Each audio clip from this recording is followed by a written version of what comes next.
We'll give it one more minute. Okay. There is quite a contingency on Zoom though, so Oh, good. Oh, wow.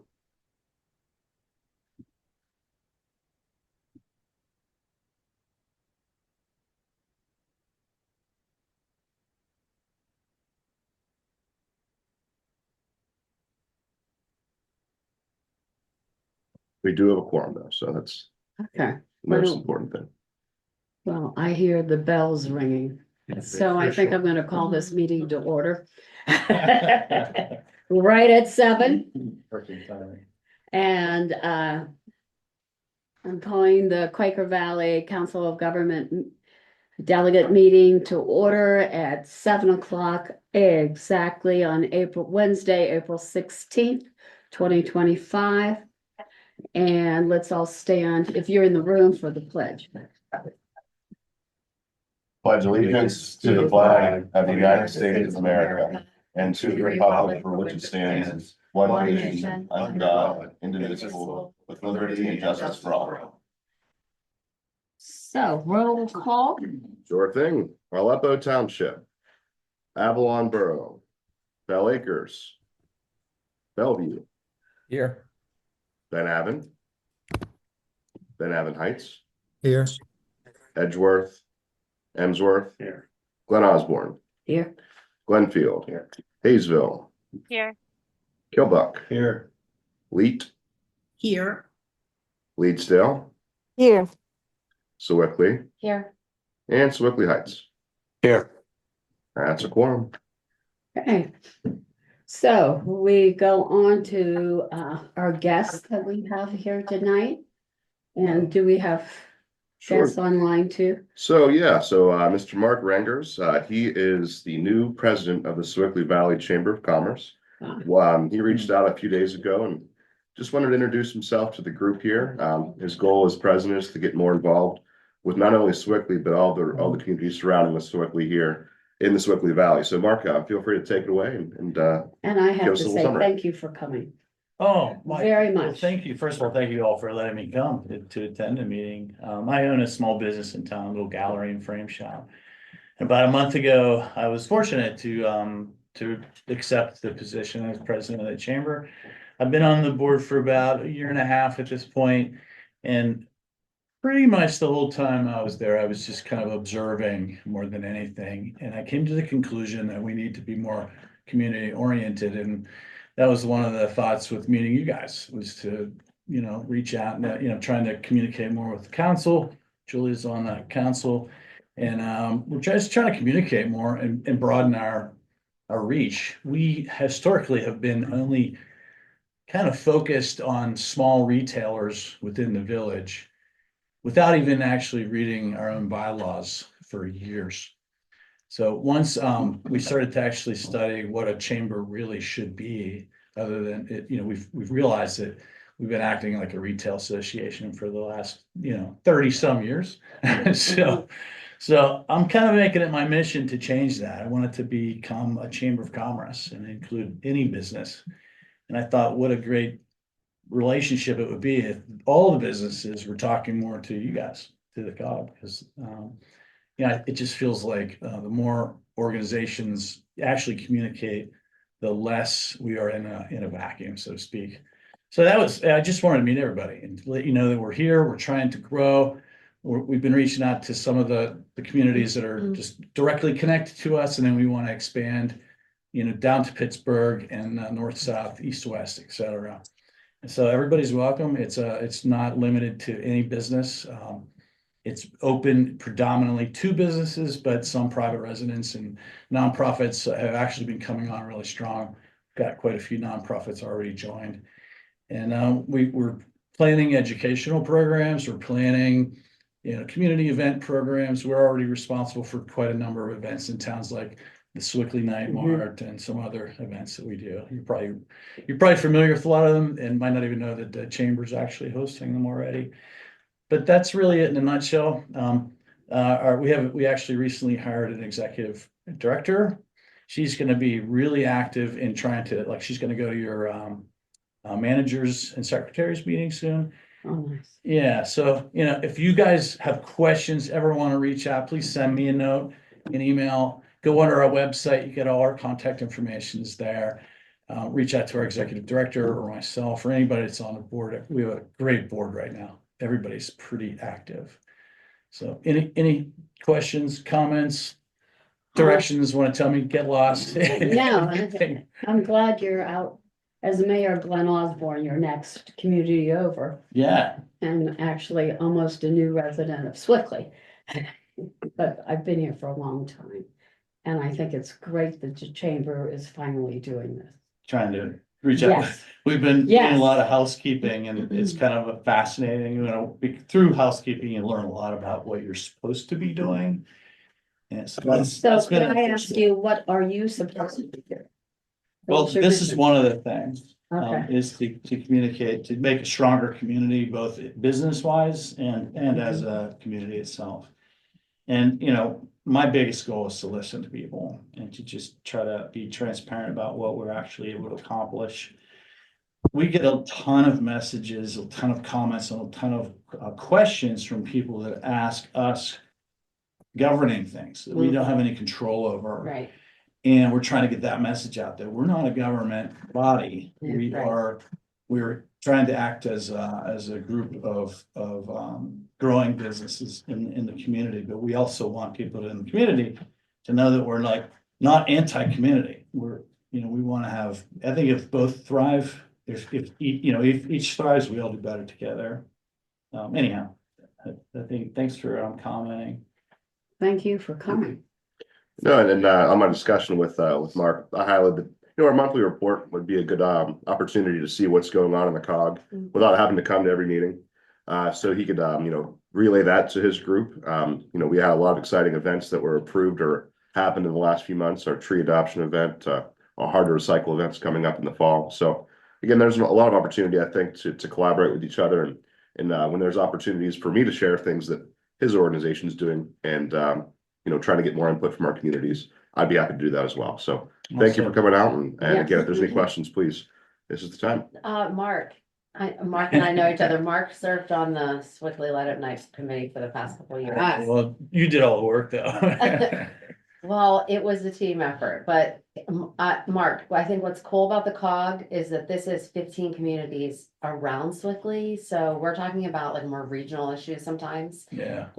And then we have like more power when we band together for things too. Like we do a joint waste management contract. We did, we had like a few years ago, the Zero Waste Wrangler came in and talked to us about doing a composting program that goes around to the residents. And That's several good. communities in the COG adopted that program. And that's the kind of thing where the guy who runs that would definitely be interested in talking with business owners about a similar type of thing. So sometimes there's like overlap. So in your meetings, if you're hearing things that are like more like where you could see a benefit to piggybacking off of in a larger group, like with purchasing agreements or even just regional issues like Route 65, the safety of it, or parking issues, that kind of stuff. You can email me and I can we can like brainstorm about where is the right place to address the issues that you're hearing about, if it's like Swickley Borough, because a lot of the time it is just the Swickley Borough, but sometimes it might be this group. Yeah, I kind of feel bad that I kind of live in sometimes my days within my building. And then when I set foot out, it's just our community.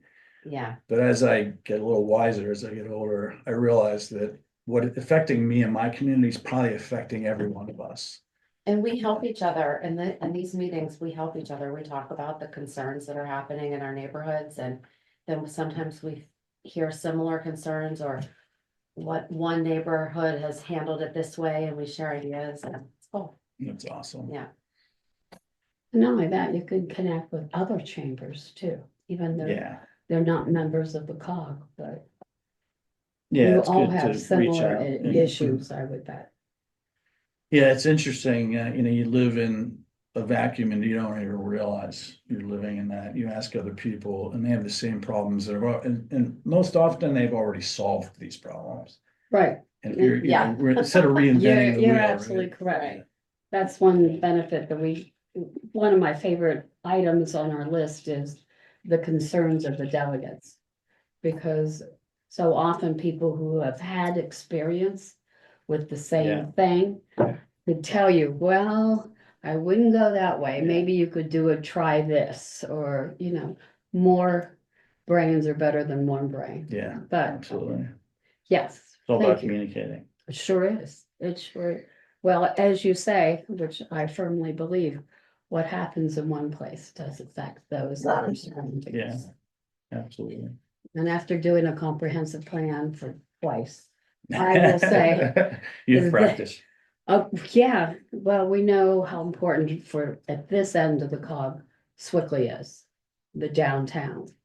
And to keep it too, and Yeah, change it absolutely. too.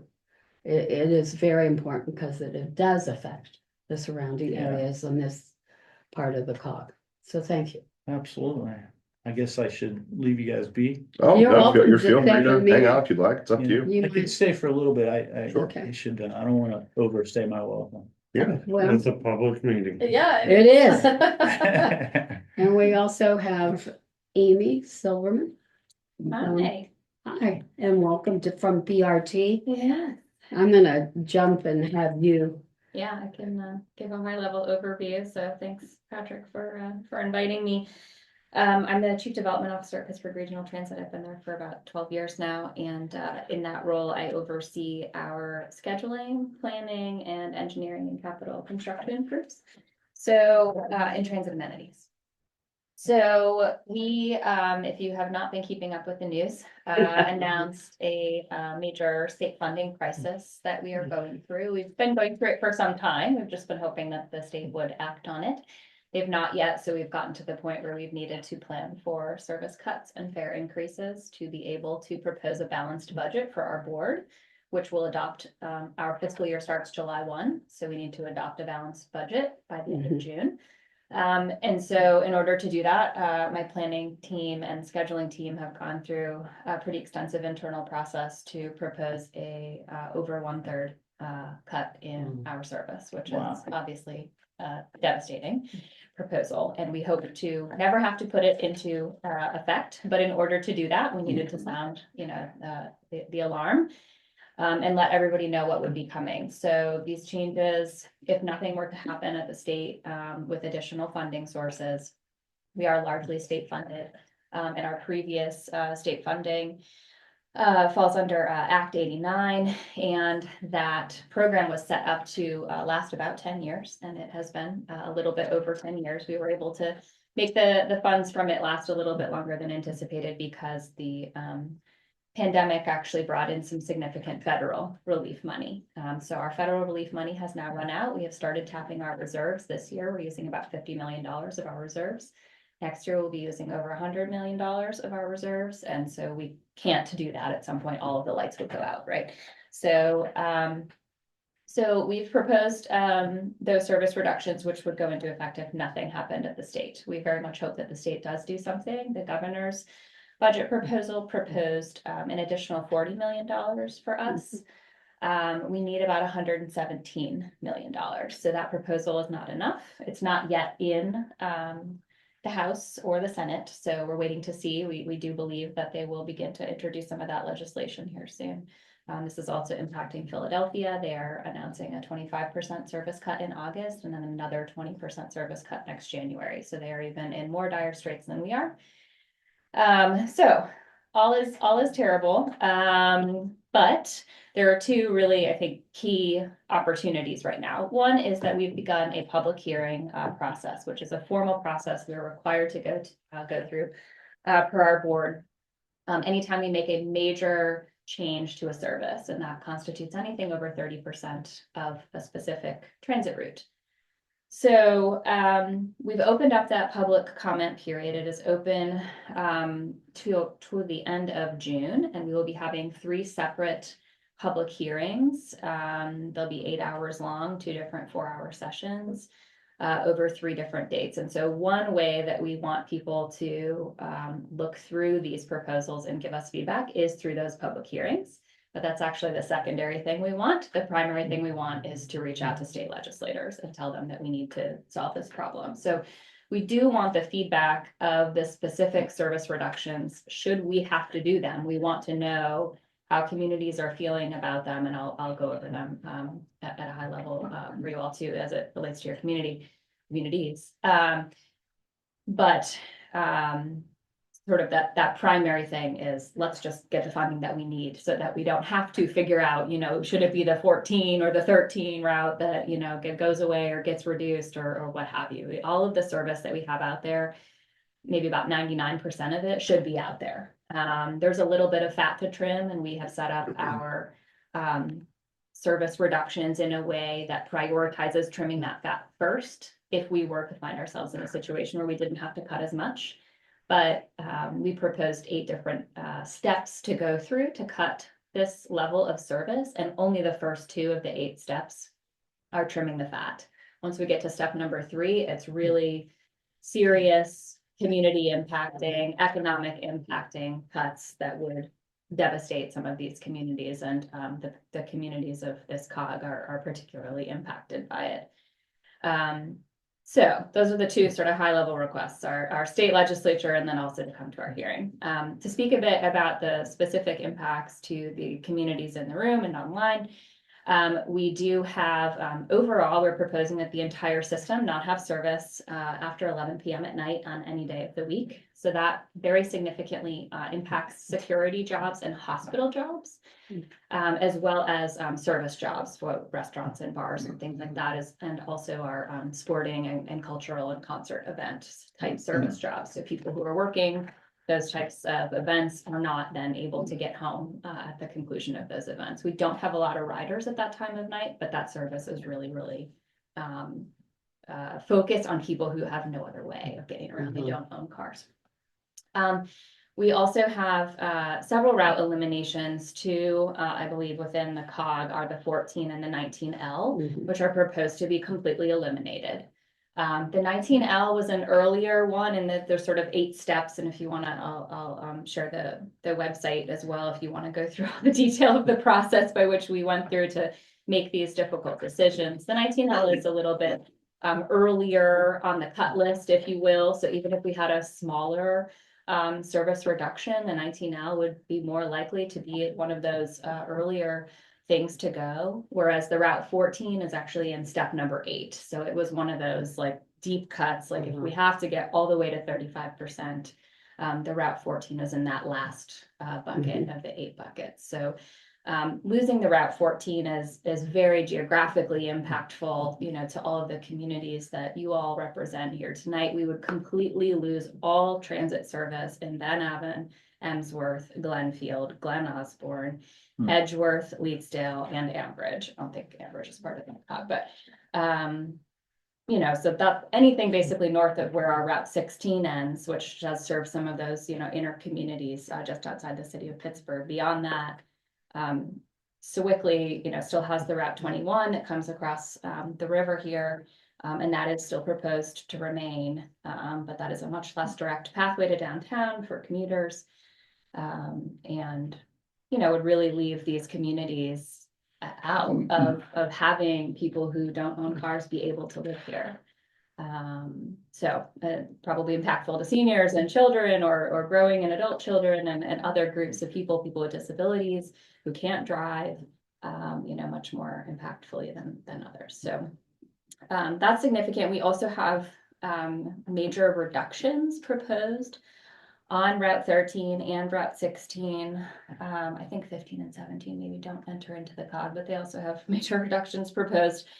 Most of the routes in the entire system basically have major reductions in frequency proposed. So the number of trips that would come every day. So maybe today a route comes every 20 minutes, and in this proposal, it would come every 40 minutes instead, you know, so those are really impactful too. They tend to be less impactful to people who have no other choice. I mean, they're painful to people who have no other choice, but they will still have to get around that way. What it really does is make your community less livable, right? You're not able to attract anyone in any of these groups who doesn't have, you know, either the privilege or the means to own a private vehicle to be able to get around.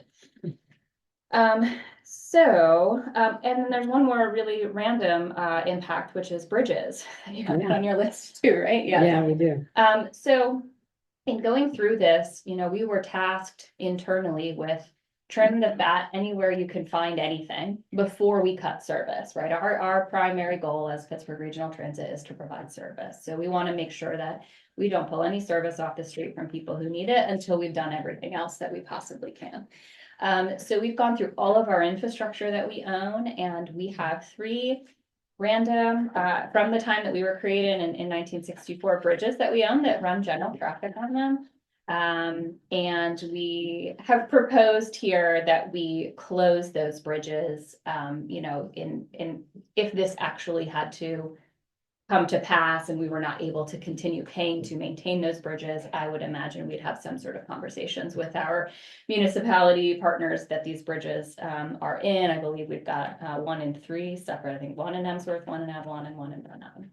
So they're all along Church Ave, and I think it becomes It's Center 3 Ave. different streets, but it's the same name. It's one Yeah. pathway, Yeah. right? Yeah. With 3 different names, over 3 different valleys as you traverse those 3 communities. So, that's, you know, again, this is a step that, you know, we would, if we had to take, to either close those bridges or find a way to have some other partnership or agreement to not have to pay to maintain them, because they would no longer be running transit service. The only transit service that they run today is the 19L route.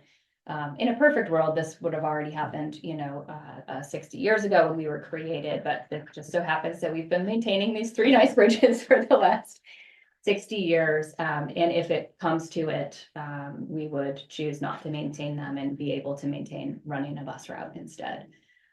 Because they are, you know, they're not, the Wabash Tunnel is also on this list, which is much more expensive for us to maintain than these 3 bridges, but they aren't nothing, you know, we do need to make sure they're salted and plowed. And I believe all 3 of them are different in terms of, our responsibility directly versus, paying the municipality to do that work, and then we pay the invoice, but yes, those are on the list too, so I just wanted to make sure you were aware. If you of those as well. close 2 of those bridges, the people are in a huge cul-de-sac. There's no other way out. Yes, we know that. So, you know, our intent here is not to cut off a community. Our intent here is to make that, to bring that to light, that PRT, for whatever historical reasons that all of our municipalities and transit authority went through in the 60s, we do own 3 general traffic bridges that run 1 infrequent bus route over them. And we pay to, you know, replace, repair, rehab, and capitally reconstruct, you know, probably every 50 years or so. It's not like we're doing that every decade, but. They were rebuilt 20 years ago. Right, or exactly. So they're not, you know, they're by no means in poor condition, which is good. We're not trying to hand off some asset that is crumbling and in disrepair to a municipality who I'm sure also has their own struggles with maintenance costs of things, right, as we all do. But it's mostly to bring that to light, that is a very real cost for us. And when it comes down to it, we need to keep the service on the street. So I just wanted to make sure you all were aware of that as well. It would also mean that our Ross operating division would close. And so most of the employees that work at our Ross operating division do live somewhere in the North Hills. I certainly don't have an address, map of all their addresses, but I would not be shocked if handfuls of them, there are hundreds of employees working at that division, if handfuls of them are working in your communities or living in your communities that work there. So, yeah, very impactful. And our ask, you know, we have, and Kurt can give these to you too, Patrick, if he hasn't already, but we do have like sample letter of support type language that you could use if the COG wanted to, you know, write to your state legislators. I would say broadly, the House of Representatives has been more supportive of transit funding, the Senate less so. So, you know, focusing on the Senate. And certainly Senate Republicans more so, you know, this is a difficult conversation as with everything with state funding. We have two very highly populated urban centers and then a very big state in between, right? Without fixed route public transit, it's harder for those legislators to see the value of transit every day, like we might see it, right? Because they're not seeing a bus go down the street. They do all have, every single county in the state does have public transit. Most of them are through what's called shared ride, which might be kind of what you'd see with like paratransit, like a paratransit van or something that's helping seniors and people with disabilities and others get to or from, you know, jobs or medical appointments or what have you, but maybe not your typical bus, like that one right there that's going down the street. So yeah, it's a very difficult time for us. And we're trying to do as many of these types of meetings as we can and come to talk to as many people as we can to make sure they understand we have no desire whatsoever to make any of these changes. We hope you don't either, and we could really use, you know, your support in any way that. So are you asking us to complete that survey? It was online. Oh, absolutely. Please feel free to complete the survey. The survey is, you know, basically asks, like, do you support or oppose, you know, these cuts? If you can share them with all of your networks too, in each of your boroughs, that's very helpful. The more people that give us feedback, the better. But the best thing for everyone to do is to reach out to their state legislators. You know, we can get 500,000 surveys and not have to make any service cuts. And then great, I'm glad we had 500,000 surveys, but you know, our hope really is that we don't have to make cuts, or if we do, maybe we can make them so tiny that we're really just trimming the fat and not doing anything that's devastating to any of these communities. So the money you're asking for is not for a year operating, it's for a period of years? Yes, so it's basically asking for a sustainable level of operating funding. So that is an additional $117 million next year in operating assistance. And then the state does grow our operating assistance annually. It's a pretty small amount. It's usually about 2% that goes up annually. So we would expect if they were able to give us exactly what we needed, 117 million, we would expect that to go up to maybe 120 million the next year and maybe 124 million the year after, et cetera. So this allows us to stay stable and to keep pace with, you know, rising costs of things. I noticed that I'm sorry, other people, your fare rate hike is only 25 cents. Correct, yes. We If- already have one of the highest transit base fares in the Okay, country, that's and what we're I was certainly not the highest cost of living city. Our base fare is the same cost as New York City's base fare. If we raise the base fare, the proposal here is to raise the base fare to $3. We will be in the 5 highest. There are 4 other transit agencies that have a base fare of $3 in this country. And so we would be in line with them and higher than New York City. Yeah. So, you know, what we expect to hear from communities is that raising that fare would be less impactful to them than losing that service. And so that's also Right. part of Understand. collecting that public feedback to say the state, it finds a way to give us 80 million, but not the 120 that we need. What do we then do with that $40 million gap? And better understanding how comparatively terrible each of these changes are to our communities is important. We also have proposed raising the access paratransit fares. Those are a little bit more complicated, but those are also proposed to go up 14%. So those are primarily our seniors and our people with disabilities.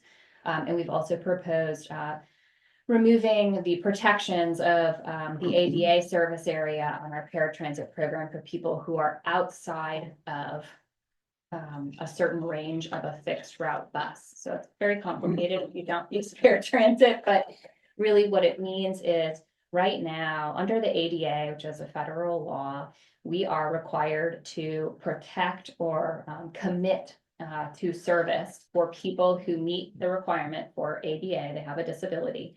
We are required to provide them service if they live within a certain range of a bus route.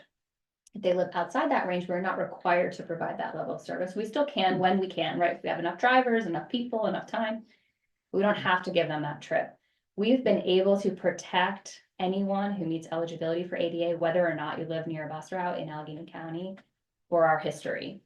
We are proposing that that would need to go away under this because it's expensive for us to do. Mhm. So that means about 62% of the county and certainly almost everything outside of downtown Sewickley in this COGS area because of the Route 21 still being here. Pretty much everywhere else inside this COGS area would lose that ADA service protection. So let's say my mother-in-law has a disability, she's protected under ADA and she lives on the 14 route in, let's say, Van Aven. Now, all of a sudden, she could still take a trip with Access, but instead of Access telling her, yep, if you need a trip at 9 o'clock, we have to get you between 8 and 9 o'clock. That is required by federal law. Now we could say, oh, we can't take you between 8 and 9 o'clock because we have too many other trips we have to provide that are protected and yours is no longer protected. We'll pick you up at noon. We'll take you to your doctor's appointment at noon instead, right? Which obviously is no help to my mother-in-law because now she's Yeah. missed her appointment. Mhm. So it does not mean that those people don't still have the opportunity to use paratransit. It means they are no longer protected, which is very critical for, a lot of Yes. people have not had to base where they live based on this because we've been able to provide it for all of our So history. paratransit is the same as Access? Yes. Okay. Yes. Yes, paratransit means door-to-door service.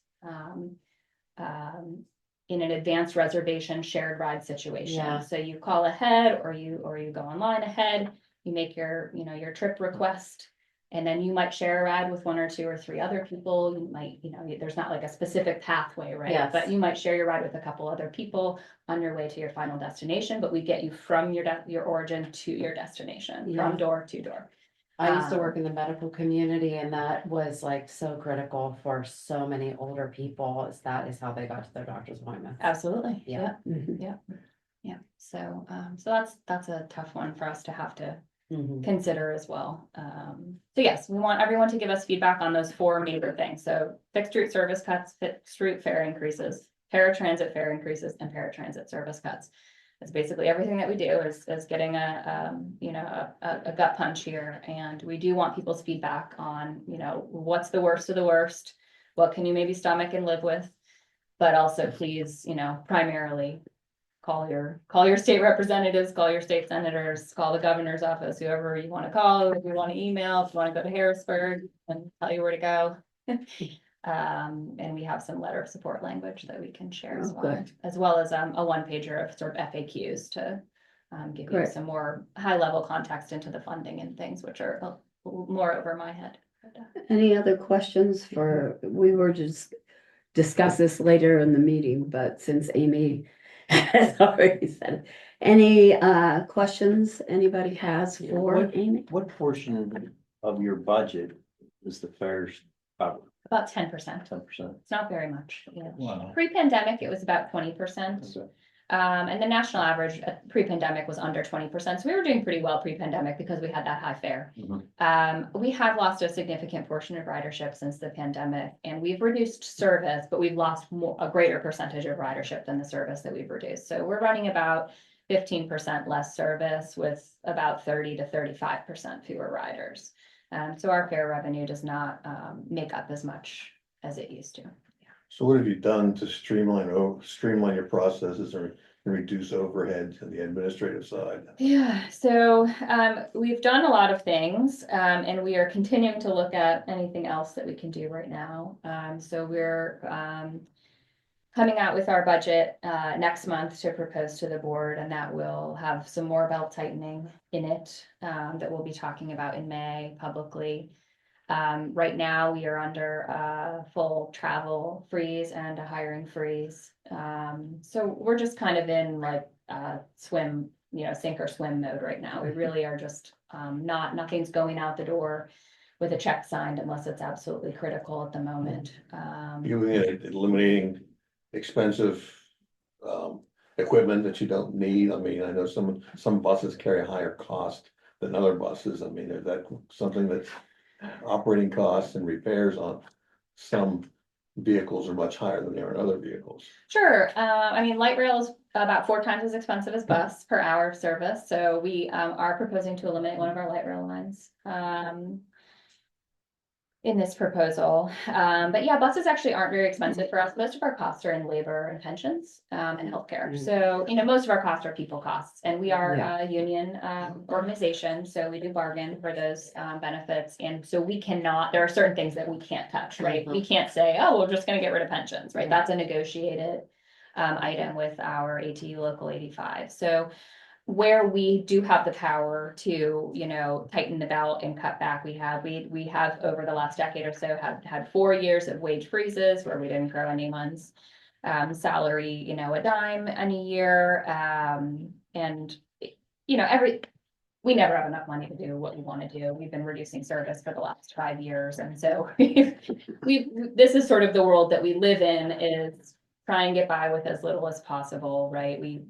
Most of our bus stops are, nothing more exciting than a pole in the ground. You're lucky if you have a sidewalk pad next to it. It certainly isn't ADA compliant. Our light rail stations and system are crumbling and closing constantly. We have catenary wires falling down all the time, and our incline, we can't keep that thing open. That we're an old, aging, infrastructure heavy system. And so we are looking to ways to reduce infrastructure maintenance costs by closing the Silver Line, closing the Wabash Tunnel, and closing the bridges. We've always felt that this end of town, in the north side of town, gets neglected in favor of the south side of town. And that's been going on my whole life. I get that feeling that infrastructure is improved, transportation is improved to the south and to the east, and to the north and to the west. Yeah. You're certainly not the first person to say that. I mean, I will say, our light rail takes up more than its fair share, of our capital budget. It is very expensive to operate and to run. It is not in good shape. So it's not shiny, and it's, our rail cars are older than me. And are beyond their useful life and are breaking down constantly. So, our rail system has gotten very, very difficult to operate. We're losing riders because we can't keep it running. People are getting stuck on the way home or stuck on the way in, or is it closed today? Is there a tunnel open today? I mean, there's just so much going on with it. We're no longer a reliable system. Now, that is a totally separate conversation, because this is an operating budget crisis, and all of that actually has to do with our capital budget. We have capital budget crises too, but that's more about just trying to keep us running. But yeah, we're finally building out something in the east, beyond, the East Busway, which was built in the 80s. We're finally building the bus rapid transit project from downtown to Oakland, which is exciting. That is almost, entirely federally funded. There's very little state funding in that project. There's some local funding in that project, but most of it is not ours. So that's an exciting one. We're trying to take money where we can, right? We did really well with the previous federal administration in getting a lot of grants. We also have some exciting things happening on the north side with the Chateau Manchester Development Project and a transit revitalization investment district that the city's trying to set up there, which is setting aside funds for us to study rapid transit north, which is really exciting, looking at the Ohio River corridor. We have, ideas and plans to talk about airport service, also looking at the Ohio River corridor. So there are lots of things we want to do, and we will continue to look to, any grants or federal sources that we can. This current administration is going to be much more challenging, we think, given how the last few months have gone. Even just with our existing grants and grant agreements. But yeah, I think in general, the entire system is much more neglected than we would like it to be. It is not a shiny, beautiful transit system by any means. Do those discussions about going out to the new airport include light rail as a possibility? Because I know, there used to be light rail along the Ohio River. And Yes. people around here in these neighborhoods, just would love to see that come back. Oh yeah, absolutely. People would use it to Yep. get into the city, that's what people would use, because Route 65, which is a constant topic for this group, is really scary and dangerous and highly traveled by everyone here and all the residents in these communities.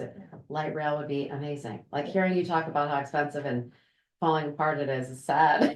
It is. I mean, in general, public transit in this country has been very underinvested, right? Yes. Our federal government really has not invested in public transit in the way that, you know, some European countries and some Asian countries have. So we're very underinvested. We're very local and state heavy. If you're on the West Coast, you're pretty local heavy. It's like local taxes and things like that pay for transit, and those many of those cities are much newer, so they don't have these legacy infrastructure costs like we have. Us older eastern cities often are state funded and have really heavy infrastructure, state of good repair backlogs and things like that. So the federal government's nice for like a shiny project here or there that they can fund, which is what we're doing with the bus rapid transit project and a few other things. But largely there just is not enough funding to support good public transit. Light rail costs about $1 billion a mile to build. Our airport. Yeah. Well, there goes that idea. Good idea, though. So, yes, as a planner, my background Yeah. in planning, as a planner, we will always look at all options at the beginning, right? The question Yeah, is, when you yeah. get to that beginning, you know, 5% sort of level of design answer, and one says 20 billion and the other says 500 million. Yeah. You know, how Yeah, do we even right. have a real, of course, we Right. all want it, you know, but there is no realistic mechanism to fund that. So another thing that we hope comes out of the state funding conversations are right now we are not able to have local funding. We don't have the power to locally raise funds beyond what Allegheny County already does with the drink tax, which helps funds a portion of our service. So we do believe that what could also come out of these state conversations is giving us the local jurisdictions the ability to raise funds to support public transit, which would be helpful too. So that would allow us, you know, if we could get a stable state funding solution that just helps us keep doing what we're doing, we could then have a local conversation about, do we want to do better, right? Mhm. Do we want to actually have a fund so that we could invest in a corridor rather than just trying to keep something limping along, which is about all we're able to do right now. Mhm. I think you've done a great job of putting forth what would happen if you weren't here. Mhm. You know, Yeah. that all of a sudden people are realizing, and I know as communities, we're going, oh. Mhm. Yeah. Right. You know, because it's important to have buses running and transportation for people who don't have cars or just don't want to have a car. Yeah.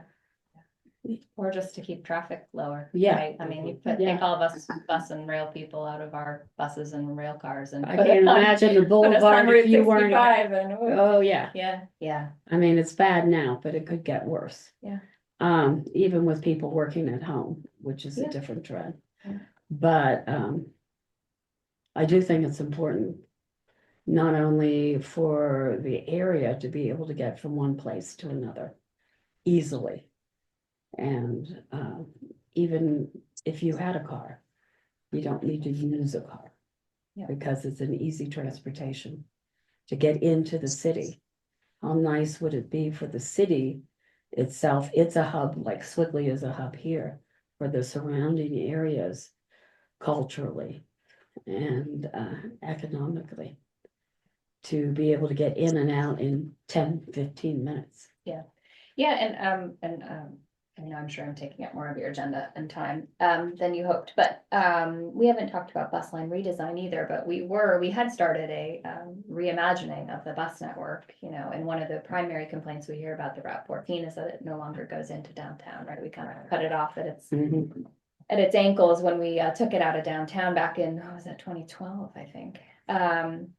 And so under bus line redesign, we've been in this planning process for the last year and a half where we've been talking to communities about where do you want your bus to go? You know, where should it go? And so connecting this corridor back into downtown in a one-seat ride had come up as a really critical connection that we'd identified there. And so, you know, that is a budget neutral redesign for us. So if we can get our state funding, we would like to advance bus line redesign. We don't need more money to do bus line redesign. We just need to keep getting what we've been getting from the state. So, so there's hope for that, you know, that we could better connect, you know, even without significant growth or new light rail or something like that. Well, Amy, thank you. I don't know if there's anybody else that has questions. Just a few online. points, then I'll open up the Zoom too. I know we have some guests from the public that maybe have questions or comments, but again, to Amy's point, PRT is looking for those public comments. Yeah, I listed on our cover memo here, if you guys want to take this cover memo and give it to your boards, feel free to do so. I also, in your packet, you have all these lines, all the FAQs, Yeah. everything that was discussed is in the packet, so you can just literally copy and paste it, however you see fit for your individual board and council meetings.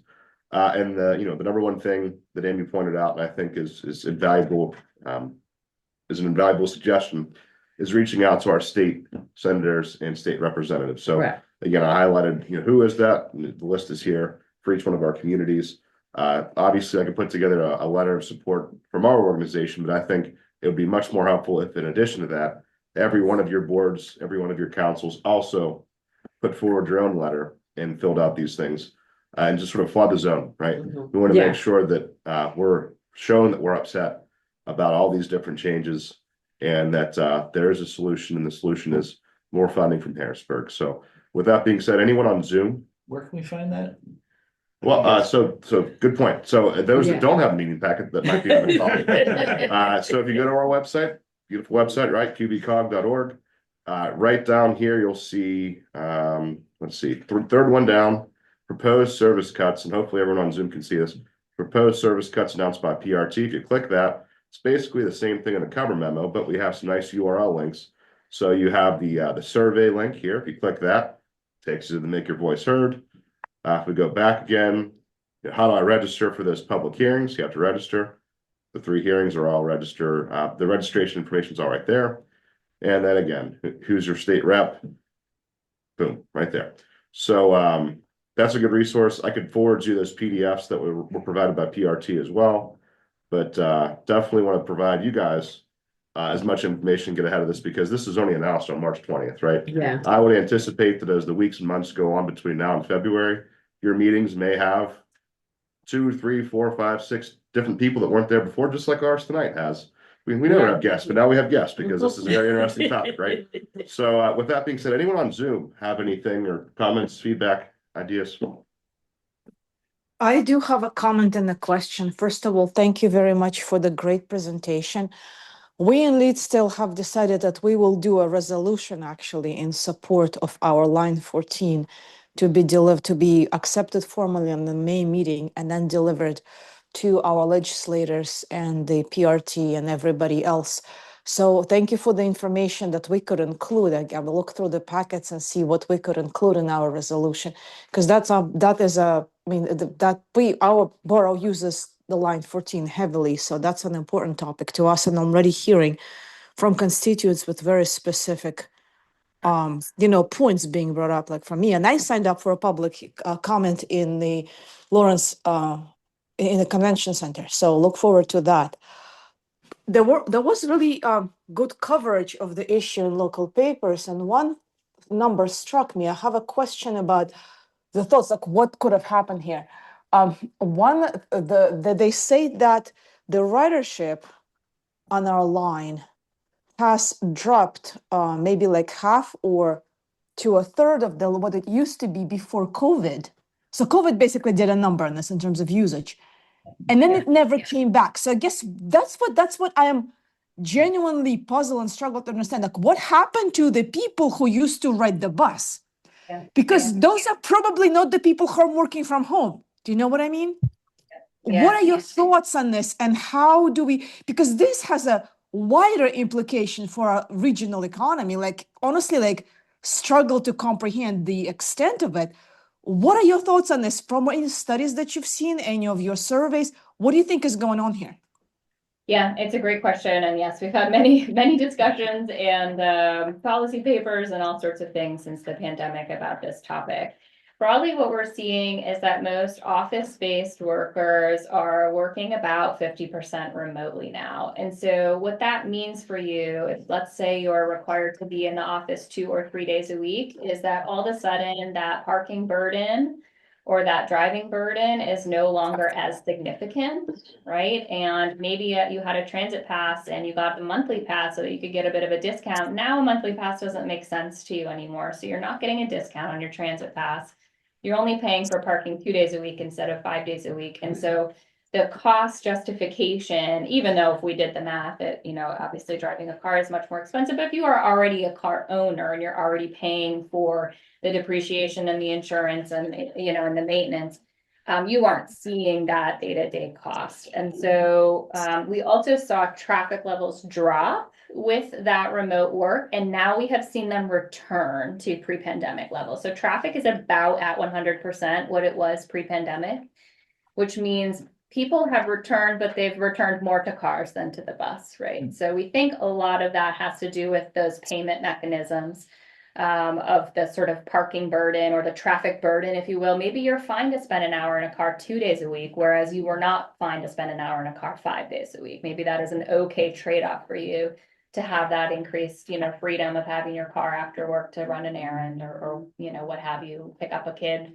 early from school or something like that. So I will say this is not specific to Pittsburgh, every single city, including around the world, but very, very much so in the United States. We are all really struggling with post-pandemic ridership return. We do believe it has generally stabilized. So we are no longer seeing, for about 3 years there, we were seeing wild shifts in ridership. People coming back and then disappearing again and then coming back again. We have seen that really, really stabilize. So we do think where we're at now is probably where people are comfortable being. As growth occurs, if growth occurs, traffic will continue to get worse. We also, of course, right now have some pretty big question marks about the cost of cars, given the current federal environment. And so when things like that happen, we also see swings. So if car prices go up, we will over the next year or two see ridership go up, because some people who are right on the edge of really being able to afford car ownership no longer will be able to do so. You know, if they get in a wreck or something and they didn't have good insurance, they just are not going to be able to afford getting another used car. And so they'll have to shift back to transit.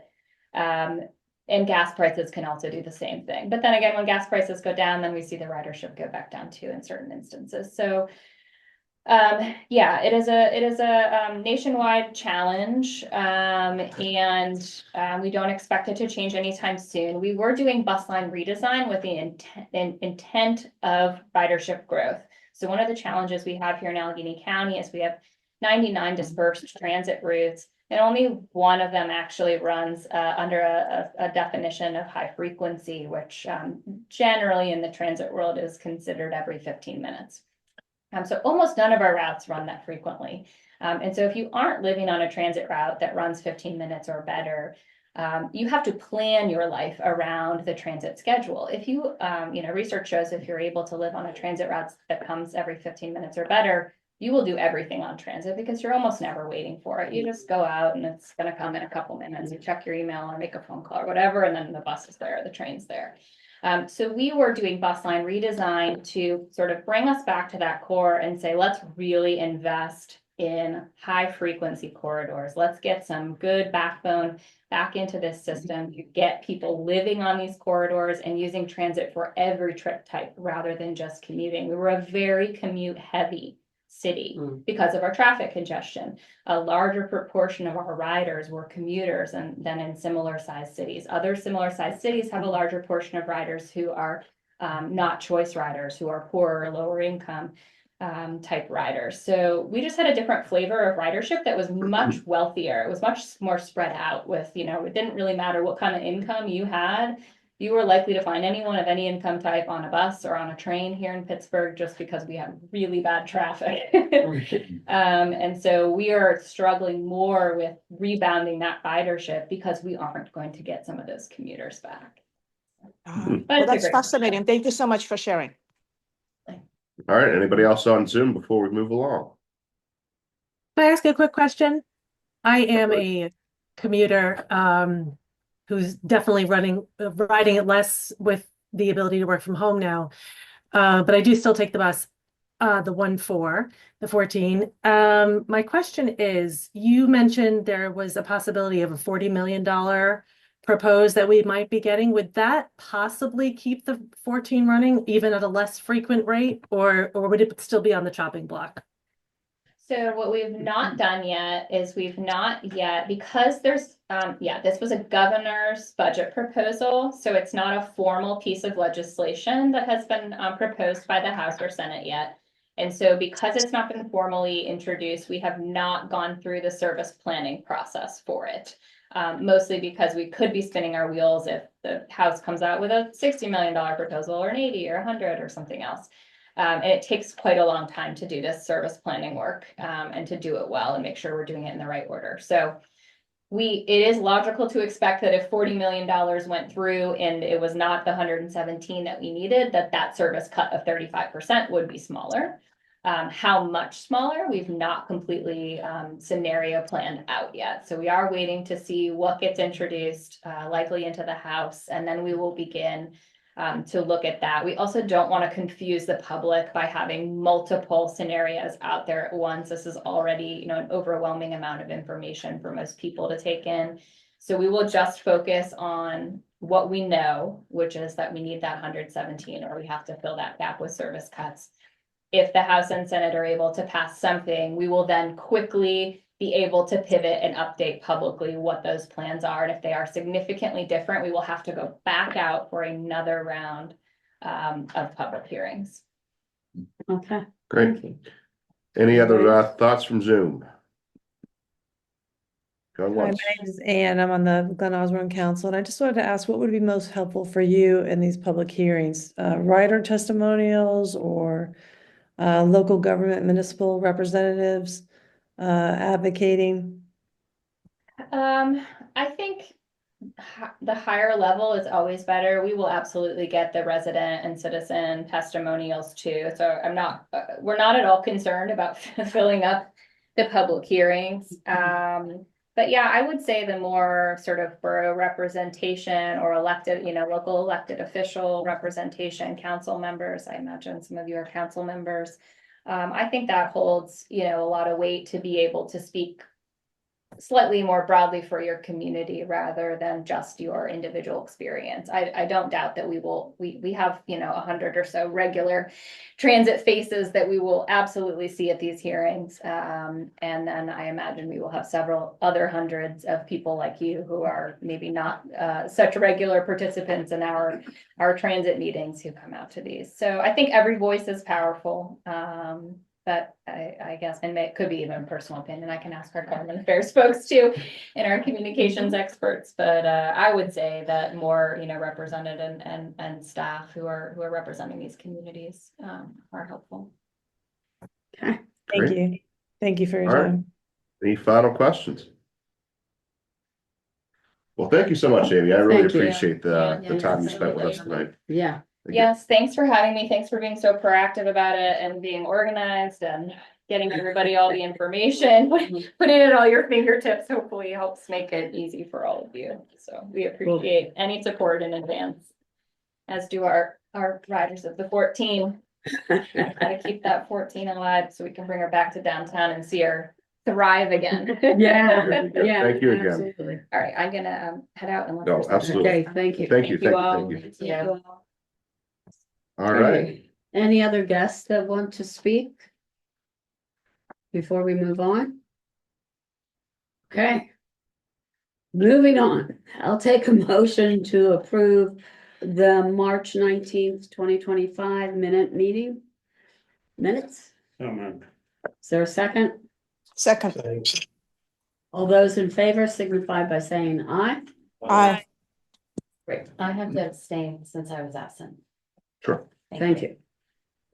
Also in our packet, I'll take a motion to approve of the March financial reports, the unpaid bills, and the payroll summary. So moved. Anybody? Is there a second? Second. Great. Any discussion? Just a few points. So 2 months ago, we approved the agreement with Pennsylvania Resources Council and Tree Pittsburgh for those two respective events. So I just formally put the invoices that we received into our bills payable here. So those are two of the oddities you'll see in unpaid bills. Other than that, thank you for everyone that paid your 2025 dues. Those have all trickled in for the most part, and I think we're in really good shape financially. Be happy to answer any questions if there are any. Any questions? Okay. Hearing and seeing none, I will take take the motion, and all those in favor signify by saying aye or raise your hands online. Aye. Aye. Okay, next is the president's report.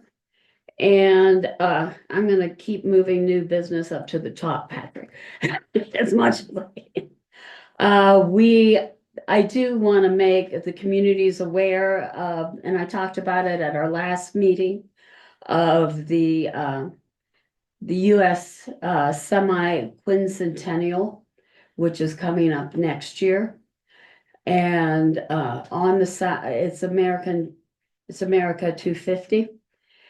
And there's a lot going to be going on in this state, especially, and others, especially in Philadelphia. They have, Yeah. of course, a lot, Mhm. but we do too. And I did want, somebody gave me this information this morning about that here in 1825 in Pittsburgh was the farewell tour, the completed farewell tour by Lafayette at the Arsenal Park in Pittsburgh. There will be a 200th anniversary celebration on May 31st of this year, beginning at 10 o'clock, and it's sponsored by the Pittsburgh chapter of the Sons of the American Revolution. It'll have color guards, period uniforms. The French Council will be there, and they will reenact Lafayette's farewell at that time. Where's this at? Arsenal Park. Arsenal Park. But there are different, in this area, Pittsburgh, we do have things where to celebrate the 250th. It's for your communities. It could be for your schools or neighborhoods. It is online. There is America 250 online. And there's a list of events nationally and statewide during that time in different communities. So I just wanted to make the COG aware of it. Okay, I'm ready for the Route 65 update. Alrighty.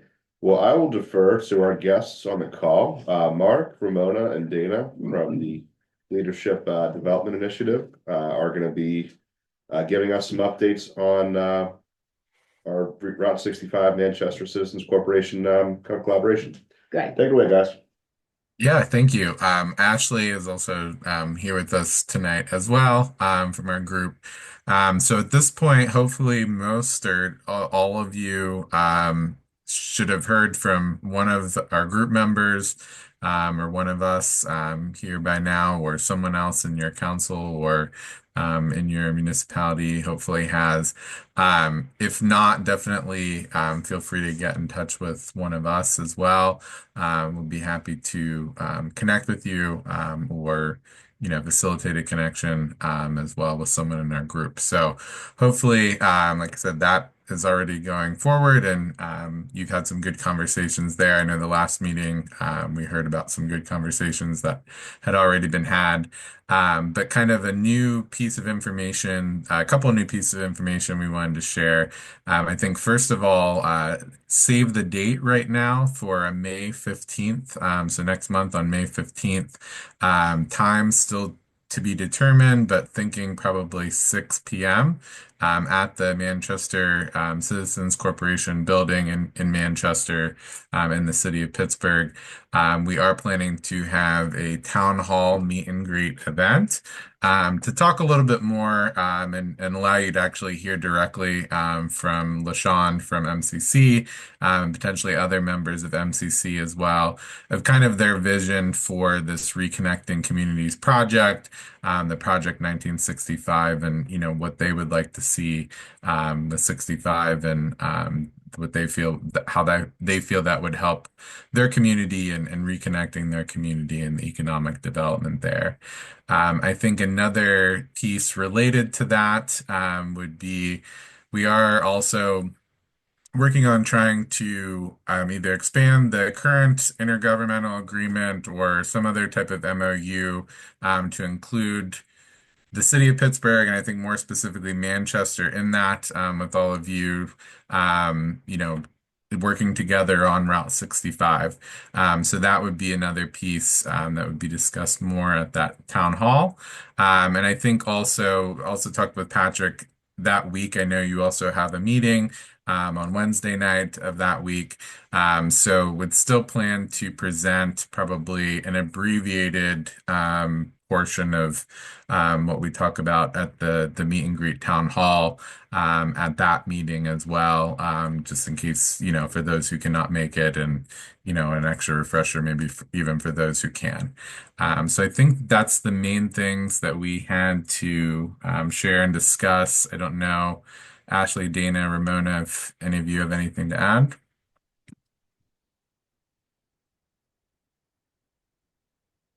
Anyone in the cog have questions or comments for us at this point or thoughts? I'll note that as the formal invitation is sort of finalized at the time, we have the date set.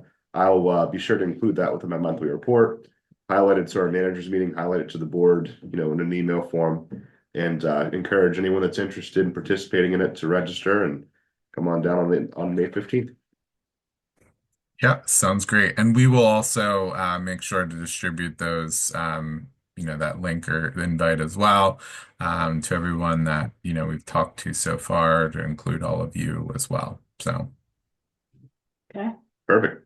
Thank you guys for sticking around. I know this was a Yeah. bit of a longer meeting, so I appreciate your patience. No Thanks problem. again for, Yeah, the PRT discussion was definitely very interesting and, kind of ties into some of what we're talking about as well. So. Yeah. Great. Alrighty. Yeah. On to the emergency preparedness. The only note I have for that is we are set to meet on April 23rd. So we'll have an update for our May board meeting, but no news other than that. Okay. We'll go on to the grant status report. Much like the last couple of reports, I mean, we're really starting to chug along through projects being awarded, work beginning on a lot of these projects, and payments being drawn down. So it's very cyclical, as I'm sure you guys know. It's the fall we're applying for these grants, the winter and spring we're putting them out to bid, and then by this time of year we're really starting to see work being done. So, for example, I met with the Emsworth team just a week or so ago. We're going to be working on getting that out to bid. But a lot of stuff, as you can see, I think it's like 4 pages this month. So a lot going on. Be happy to answer any questions. But again, this is one of those things that's it's for you as much as it's for me. If you see something in your community that's lingering around, no updates, it's a good opportunity to maybe touch base with the borough manager or township manager or your engineering team to see what the case might be. But a lot of good stuff. Be happy to answer any questions. I have a question, and I'm sorry, it's about Route 65, but it just occurred to me. Have we been getting any feedback from the police chiefs about accidents? Because there has been so many more accidents on Right. that Hayesville light. Oh, yeah.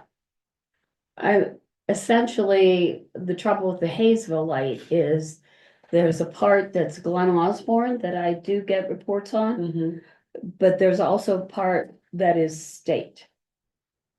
I mean, as soon as you, We're right, like the police, it's state police are supposed to be, but the Swickley police get called there. they might get called there, but the report, they hand it over I to the see, I state see. police. And the state police have the report. No. And so there that were maybe several isn't- accidents down there that went to the state police. Okay. So then we don't have access to those reports, is that right? They can be requested. I think one could If Chief request Mazza reached those. out to them, I'm sure you can access to them. I mean, Yeah. I don't have that, but Yeah, if Yeah. one of our police chiefs go, If I someone remember to. correctly from past conversations, they will, of course, update us on the police reports, but unless it meets some certain criteria, they don't actually file it in a way that is beneficial for us. I Right. can't remember the details, but it's not because Right, we've and- asked for that information before and it didn't prove to be very fruitful because it has to be a certain amount of damage or there has to be like bodily harm or they don't categorize it in a way that the record keeping is shows the true nature of how many accidents we have. Oh my gosh. Yeah. I never knew Yeah. that. Wow. Yeah. So I mean, Yeah. has Hayesville? Yes, Has I would Hayesville- agree with Amy, Amy. if I'm recalling right, has Hayesville spoken with, the Swickley Police Chief about like doing a contract with the Swickley Police? Instead of. That's been going on for years. Okay, so Yeah. I'll see what I can find out about that on my end. I don't know anything about Yeah, that. I mean, Okay. it's it's frustrating for the Swiftly Police. I will say that. Because they're first on the scene, Right, usually, and then whatever. Then the state police, and the state police have what, very few policemen right. for the So territory. imagine they how cover. long it takes them to get there. Right, so. And then they're filing and keeping them report. Right, So we don't have a so report. it has to go to them. Yeah, I mean, over and over, when I get the police reports, oh, it's state police report, it's state police report, and when I've asked for them, I've not gotten a very good response. okay. I would What agree about with Amy. filing a right to know? Is I that, probably could, I did not do that or think that. yeah, You would need a contact with the Pennsylvania State Police. I mean. Yeah, it- and I Yeah. know it's, I'll refresh known my in a- memory on what it is, because it's not so much a right to know issue. I mean, they come to our meetings once a quarter. They're willing to give us any information they have. It's just, it's the way they collect the information. So I'll refresh my memory on why it hasn't been helpful when we've asked in the past and then come back with that. But yeah, it's not like they're not willing to give us the information. We do have a good contact. But it's just, again, they file it in a way that is much separate than municipal police forces do. Okay. Is this, Thanks, is this Amy. the, sorry, is this the light that by the railroad track crossing? yes. Okay, Yes. I drive that every day, so I, You Yeah. see that every day, I Yeah. bet. the left turn, yeah. Yeah. Going. Well, the towards trouble Sewickley, is, 65. now owns the light. But if you go to where the pet place is, that's Hayesville. Yeah. On Got the it. other side. But it's Uh, not just the pet place. It's just, I mean, people fly through there so fast that if It's somebody not, even slows down or, gets a Yeah. flat And it's tire. not even a four-way intersection, it's a five-way. it's a five-way with an island in the middle. Yes. So, And a railroad crossing. and a And the railroad railroad crossing. track. Crossing, yeah. And we didn't have trouble in Glen Osborne with the light. And that's supposed to trigger the railroad crossing gates, and sometimes it doesn't, just saying. Jeez. Is that small community on the left, on the other side, is that Hayesville? Correct. Yes. Part of Yeah. it is Hayesville, part of it is Glen Osborne. If you go across the Yeah, I tracks get and to your right as you're facing the river, that is Glen Osborne with the storage units are there. Yep. And those roads, two roads, the one side, the Lone Oak Technology is Hayesville. Got it. Yeah, No, we've I even don't. talked to the chiropractor place because she has a video camera that surveys her parking lot.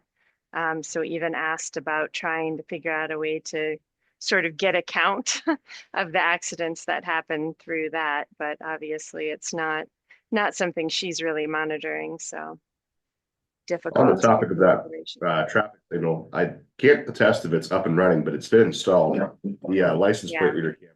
So Yeah, that's That's it's there, nice. but again, I'm not sure if Chief Good. has access to it. I'm sure he does, but I Yeah. don't know that for a fact. yeah, I talked to him about it. I knew he was making connections. Paul, you had. Yeah, we had a council meeting last week and the police chief OT told us that there was joint effort by 3 different departments to have a speed trap the entire length of 65 Oh, good. last week before last. So they're gonna rotate, they have enough funding for 2 more of these. And they're gonna rotate it at different municipalities, but they pulled it all together in one day. So if you got a ticket in Emsworth Yeah, and you left and say, yeah, I got out of that one, you'll get one saying Swickley. They're intentionally putting 3 departments together each Good. day. nice. Just to say, we're out here, we're watching. it. Yeah, It was funded through the state. he's not sure which department came out, but he said, look, this is a real effort to get 3 different departments together, to rotate it. Great, To let wonderful. the people know, yeah, they're out there. Yeah, They got 70 some tickets in Emsworth, I know.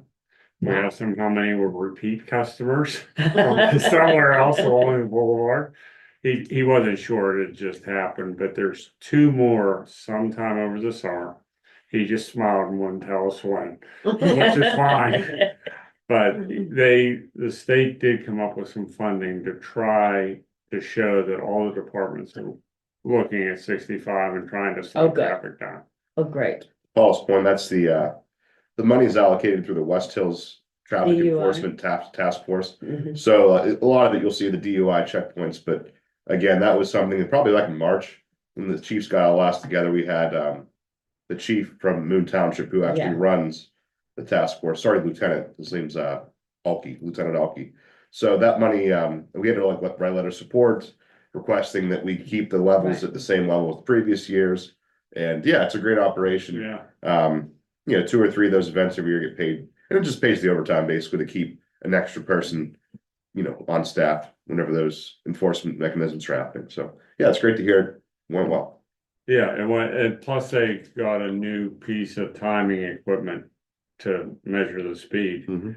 It's not the VAS car, it's laser beams that they set up on the road. Yeah. So it's not as Good. noticeable for people that are speeding, so. Mm. And it's accepted by the state. Oh, good stuff. Right. Yeah, All right. that's needed. I know you want to Needed. come back every month for this meeting. You never know what You're you'll find learning out. so much. Okay, All right. we are now to the director's report. All right, I'll speed through this as quick as I can. A couple things that aren't on the report that we had happen recently. So on Saturday, Daryl and I, as well as Lorraine McAtora, volunteered, who's the borough manager for Avalon, volunteered at the tree adoption event that we had in Avalon Borough's community pool parking lot. So 100 trees were available. All 100 trees found a home. We had 62 households throughout the QB-Cog region participate in the event. So thank you to Daryl for coming out to volunteer. It was a long, cold 5 hours, but we got through it. But it was great. Everyone seemed to enjoy themselves. And I think we had a pretty good assortment. I mean, I don't have the exact data, but I would say well over 10 of our 16 communities had a household or 2 participate. So thank you Great. for everyone that helped promote the event. Seemed to go off well. I have put up a Facebook post today with some photos, and the Tree Pittsburgh team, as always, was great to work with. So I'd be happy to answer any questions, but again, thank you for everyone that helped out with that event to promote it. And thank you for doing it, Yes, thank you. organizing it. Also last week, I met with the Sewickley Hillsborough Council on Tuesday, April 8th. So Chief Haney was also in attendance. He gave us a nice sales plug. You know, I just, was there, and I kind of lingered around afterwards and after my, spiel, and they asked me questions. It seemed really good, good Oh, back and nice. forth. They seemed Nice. interested. So I wouldn't be shocked if in May we have a letter that, they may be requesting membership. So, and that's a perfect segue to Steve, who is our new delegate from Ben Avon Heights. Steve, if you wouldn't mind, just a quick elevator pitch on who you are, and we'll give you the floor here. Sure, I was just gonna say us people in the hills come around eventually.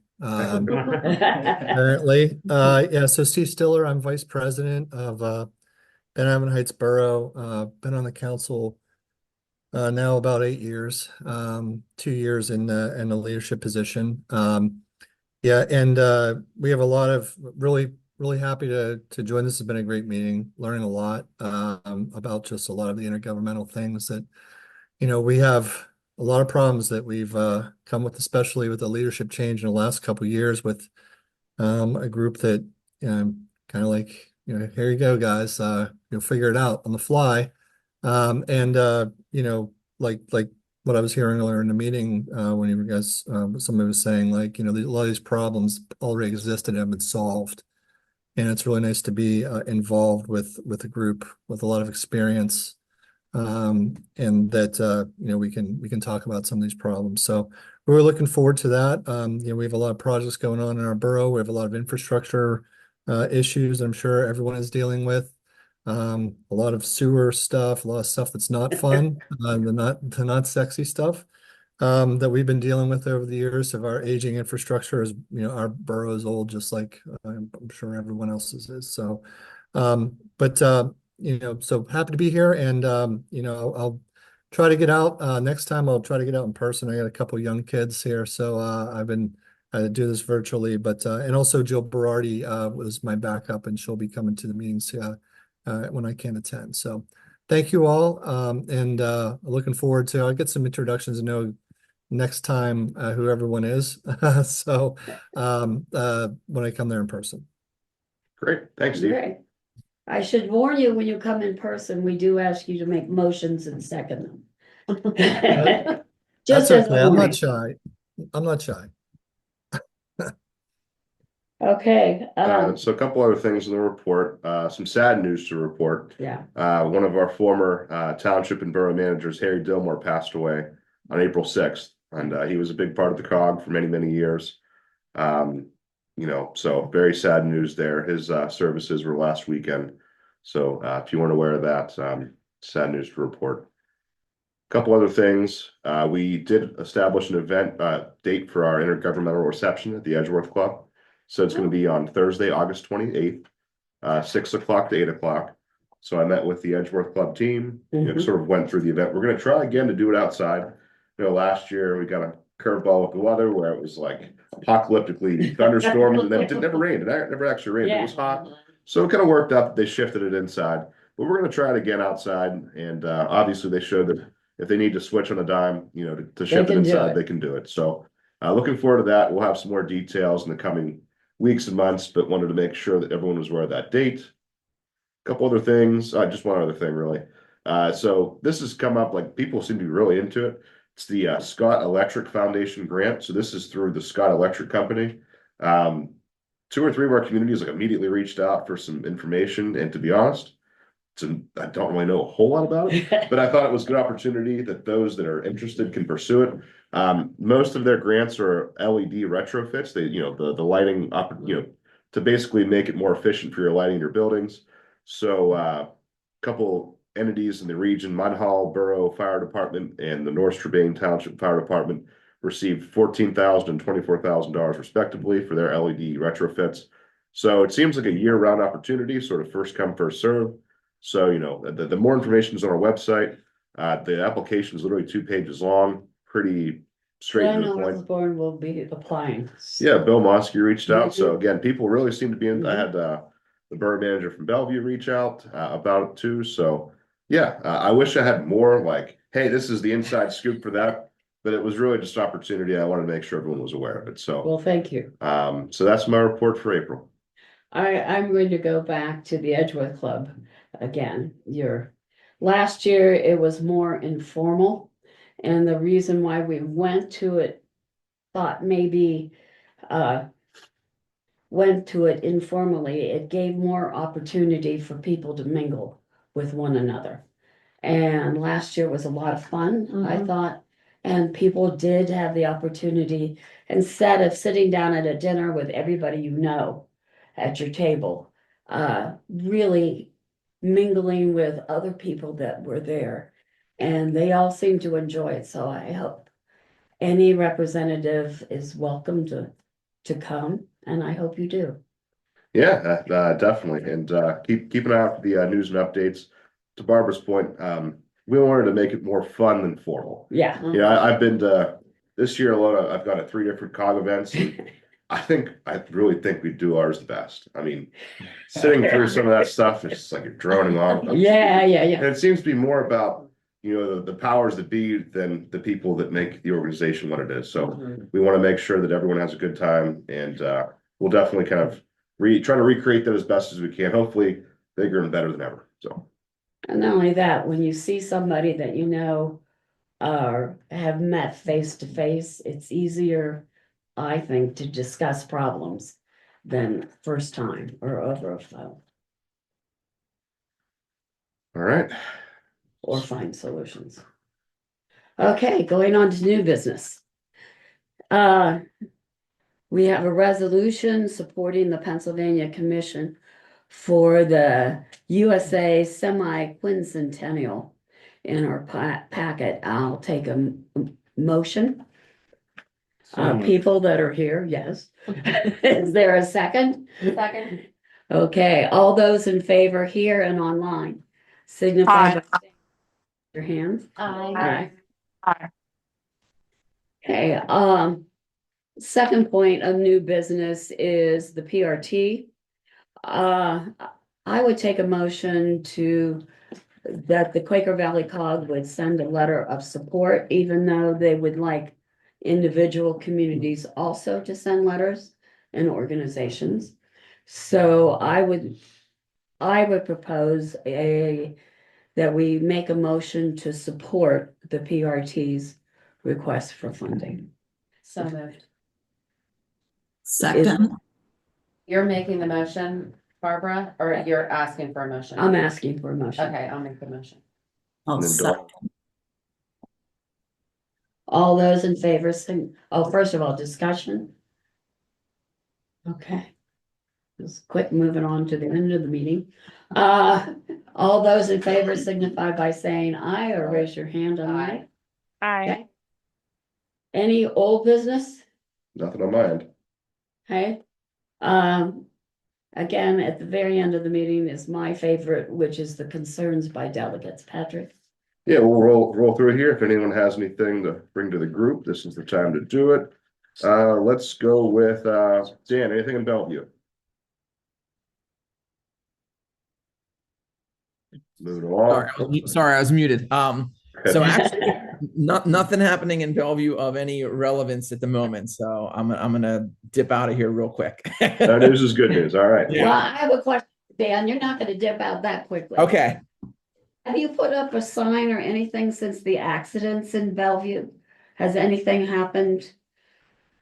Nothing happened. Our police chief gathered a bunch of accident data and I believe sent it off to PennDOT and whatnot in the state and waiting to hear from them. So we're not allowed to put any signs up or anything until we have confirmation or approval from them. So I know that the police chief has had our officers patrolling 65 a little bit more in the Bellevue area. So that's been nice to see. And so far, it might be working. So we'll see what happens.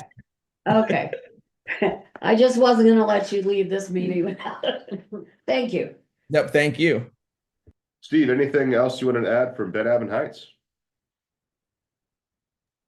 Yeah, speaking of speed, and traffic, we just 3 days ago, put up 3 electronic speed signs on the state roads leading into the borough. So that was a big win for us. That took a couple years to get it through council, to get it through all the permitting because of PennDOT state roads and everything. So we're super excited about that. And we're already starting to see some of the data and seeing about 70% of the cars are slowing down when they hit those signs. And they're key for us because we have 3 roads that come into our borough. That's it.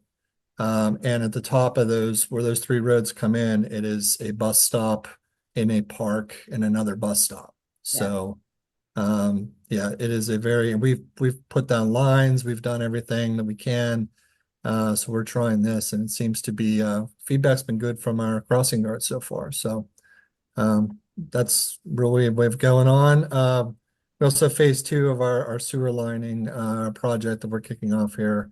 So we're really trying to get in front of our aging pipe infrastructure that's falling apart with all of our terracotta pipes in our sewer system. So we have phase 2, we have 1 more phase to go, and then we would be pretty much everything would be lined that has been identified as having risk. Very good. Thanks, Steve. Yep. Barbara, and Glen Osborne.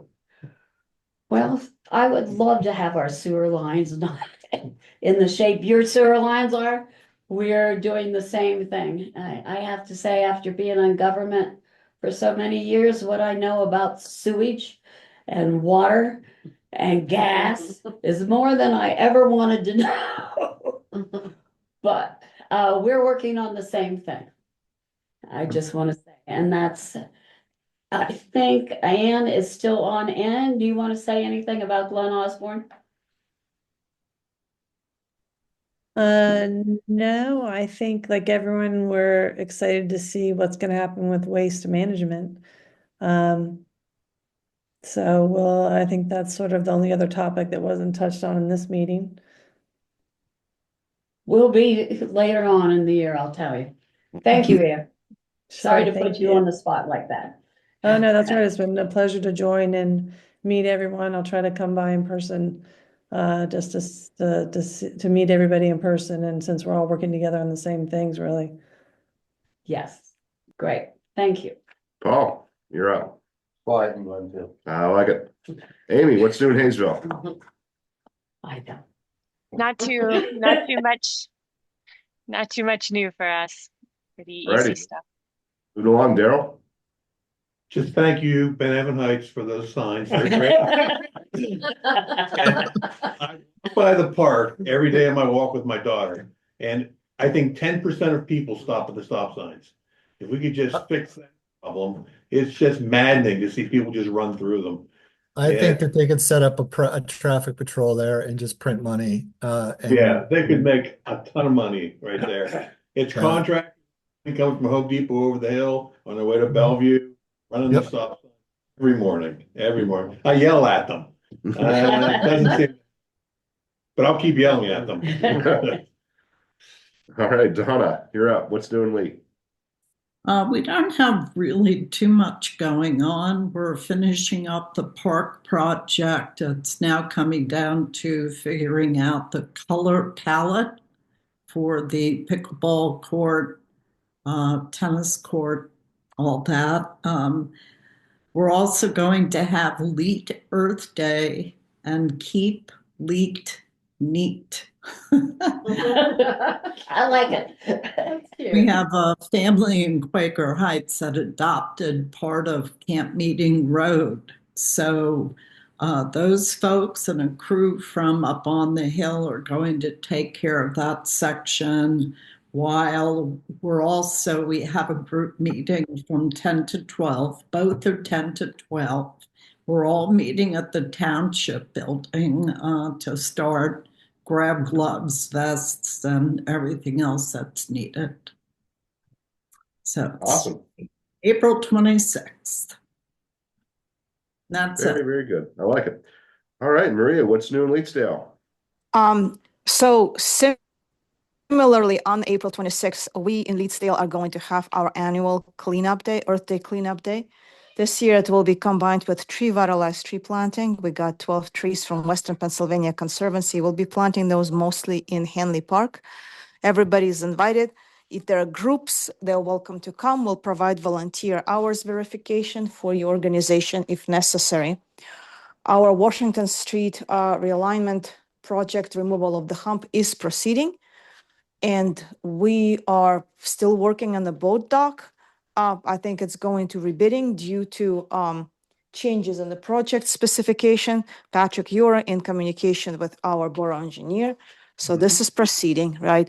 And we now have a purple air monitor installed near the borough building, actually on the borough building, to help monitor air quality in this part of Allegheny County in a close vicinity to the Beaver County's cracker plant. So maps.purpleair.com or .org is that's where all the data is going, and that's very interesting to see.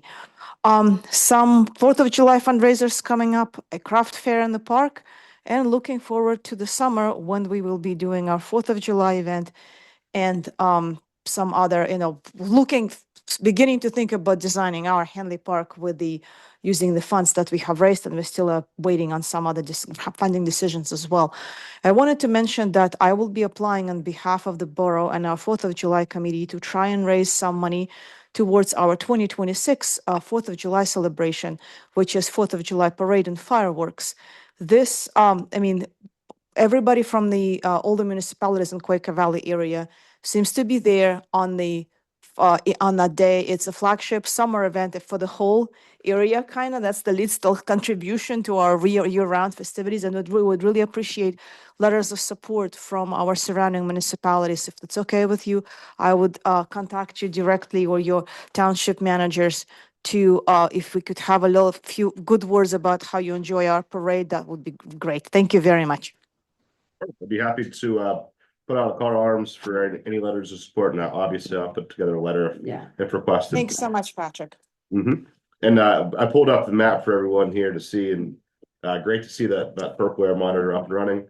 Donna, thank you for spreading the word about that. That was a great. Yes, thank you so much, Donna. It was great. We just did it on Monday. My pleasure. And I'll pass it along to Gail Murray. Gail was there. She actually came to the installation. So I got to talk to her. And I got to talk to her at length about all the sustainable things that are happening in the area. Oh, No, she's great. That's great. Thank you, Maria. Oh, thank you, Donna. On the topic of the purple air monitors, too, Kathy Jones, the secretary for Emsworth, they have an industrial plant that's across the river, Metallico, and some residents are interested in also bringing one of those monitors to Emsworth. So I put Kathy in touch with Gail Murray and the application through the Breathe project. So hopefully we can add another one to the region. Already, Julie. Thanks, Maria. I always like to hear your update. Very thorough. Yes. And it's informative. It's good. Thanks, Julie. So Wickley also, Wickley Council also approved a purple air monitor to be installed at our borough building. I don't know if it's been installed yet. Probably not, because we just voted on it. So that's gonna go into, and I did receive some thanks from residents too about who heard through the grapevine that we were considering that. So it was kind of a no-brainer. We didn't even really have discussion about it. Like when it came up at the meeting, I was just like, yeah, let's do it. So we'll have one in Swickley too. And then the only other thing I want to report on, well, we have a lot of stuff happening in our parks that are out to bid and will start construction. So there'll be a lot of park improvements happening over the next, I would say, 6 to 9 months. And so you might see that around town. And well, I guess there's a few things. So that in the Walnut Green, which is the area in front of the Lindsay Theater, it's a new little park that was established by the current council. Sweetwater Center has asked if they could do some jazz concerts there. So there's going to be some jazz concerts there in the summer.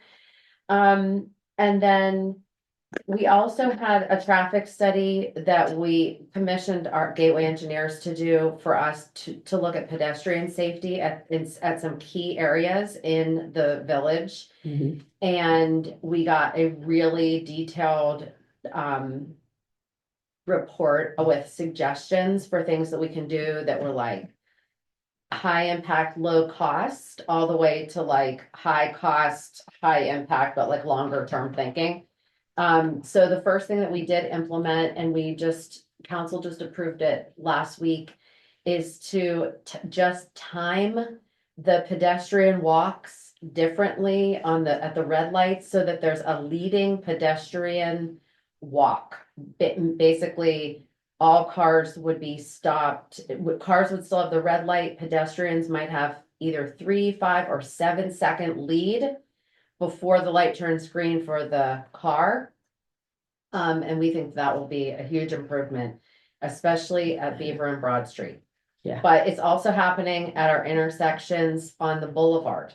So at Chestnut Street and Walnut Street, basically the streets that are on either side of the bridge that have red lights, there will be a 7-second pedestrian walk available for walkers, but only if they press the button. So if you're a driver, you would not have to sit there and wait for 7 seconds when there's no one crossing. It's just if somebody presses and activates it.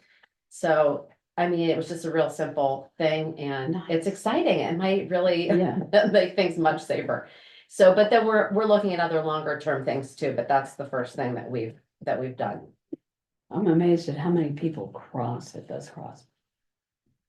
And there were some things just weren't even working. Like there was one where you could press the button, it would never activate for the pedestrian. It was just like not working. And then some of them were not at the right height for people that were in a wheelchair or children. They were like not at the proper height. So we're making some like minor changes in those areas and then we'll look at other long-term changes. Very good. Great. All right, Nate, here to last. What's new in the Heights? Nothing here, Patrick. It's pretty quiet this time of year. I like it. All righty. Anybody else have anything final before we break here? Okay, I'll take a motion to adjourn. Is there a second? Second. All those in favor signify by saying aye. Aye. We're adjourned and thank you all. Thank you, everybody. I know that was a long one, but thank It you for was. sticking around, and I wish everybody a happy Easter, okay? Yeah. Happy Easter. Thanks, everyone. Bye. Bye-bye.